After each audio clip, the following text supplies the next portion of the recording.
છેલ્લે તમે એક સંકલ્પ લઈ શકો કે કોંગ્રેસના ઉમેદવાર તરીકે હું કોઈ પણ પ્રકારનો દારૂ કે પૈસા નહીં વેચું મતદારોને? એ વાત કહું આપને, હું 95ની સાલથી ચૂંટાઈને આવું છું. હું 95ની સાલથી મ્યુનિસિપાલિટીમાં એક ધારો ચૂંટાઈને આવું છું. આજની તારીખમાં પણ મારી વાઈફ છે એ 2 ટર્મથી ચૂંટાઈને આવે છે. 2012માં હું ધારાસભ્ય લડ્યો, તો ધારાસભામાં હું લડ્યો અને હું ચૂંટાઈ ગયો. તો હું પછીની 15ની ચૂંટણી 2015ની ચૂંટણી હું લડ્યો નહીં ને મારા વાઈફને મેં લડાયા. મારા વાઈફ અત્યારે 2 ટર્મથી મારા વાઈફ છે. એટલે હું એક ધારો 30 વર્ષથી હું અહીંયા એક ધારો ચૂંટાઈને આવું છું.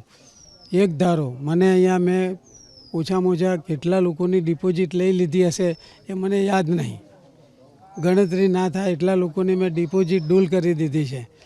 એટલે હું ક્યારેય મારી આ તો મોટી ચૂંટણી છે પણ હું નગરપાલિકાની ચૂંટણી લડતો હોઉં તો હું 10 રૂપિયાની દારૂની થેલી પણ હું કદી આપતો છું નહીં.